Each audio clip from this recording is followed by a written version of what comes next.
Joining us on stage, Bishop Steven Dami Mamza.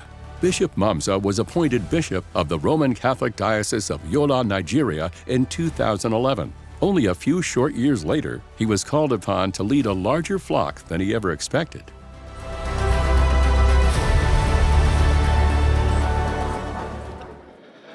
Today, I want to share my personal experience as the Bishop of the Catholic Diocese of Yola in northeast Nigeria. In Yola, we have turned a community devastated by the violence of Boko Haram into a laboratory of Muslim-Christian cooperation. Our experience shows how faith, when lived generously, can rebuild trust, even in places where extremists try to destroy it.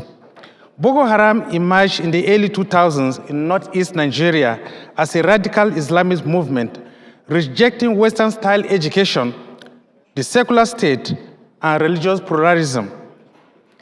Over time, it evolved into a violent insurgency targeting Christians, moderate Muslims, traditional rulers, schools, market, and state institutions.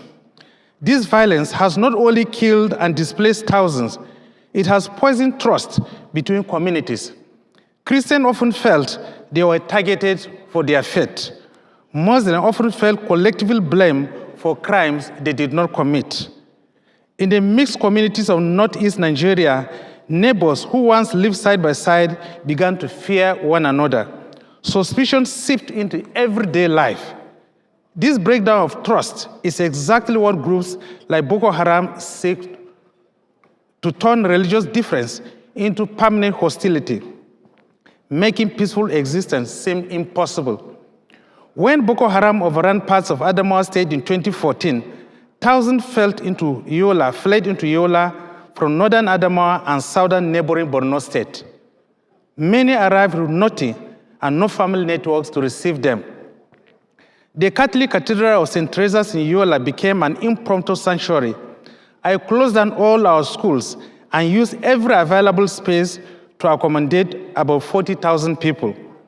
Christians and Muslims slept side by side in the cathedral compound with no distinction made in who received food or shelter. From 2014 to 2019, the diocese, with support from various organizations, took responsibility for feeding, sheltering, and providing basic health care for these internally displaced persons. As international and local support later declined, I recognized that life in a camp could not be the final answer. People needed dignity, permanence, and community, not just charity. To create a durable solution, I sought land and decided to build permanent homes for the IDPs. With support from partners like Missio in Germany and others, the diocese constructed the Salama Housing Estate. The project has 86 homes, now hosting about 850 people, Christians and Muslims together, with no one excluded on religious ground. The estate includes a church, a school, and a clinic. And later, to ensure freedom of religion and worship, I decided to address the spiritual needs of Muslims by building a mosque using funds from my own diocese.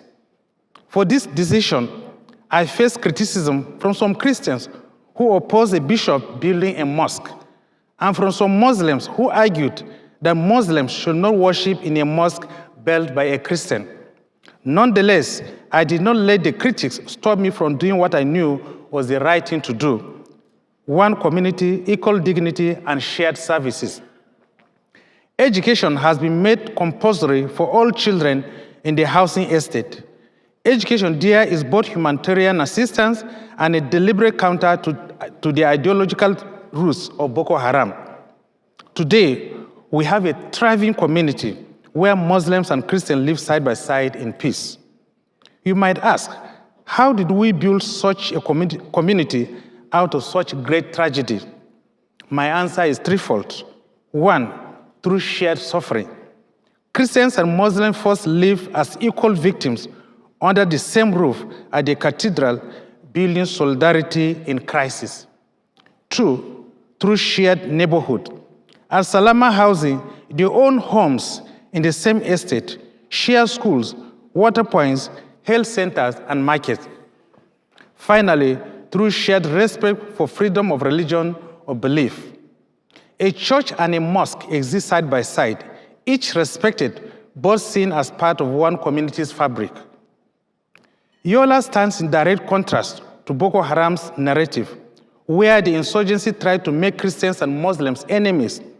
My community rejected this ideology by building a mosque for our Muslim neighbors. My goal was to send concrete message. Your rights as Muslims are protected even by a Christian leader. In Yola, educational and humanitarian support is provided without discrimination. Food distributions, housing, and scholarships are not conditioned on conversion or religious alliance. When a Christian bishop defends Muslims' rights and Muslim leaders reciprocate, they model the kind of inclusive citizenship that extremist groups like Boko Haram cannot co-opt. The story of Yola shows that interreligious dialogue is not an abstract theory. It is a shared roof, a shared classroom, a shared future. Boko Haram tried to make religion a line of war. Community like mine shows that faith can instead draw that line around a common humanity. Thank you.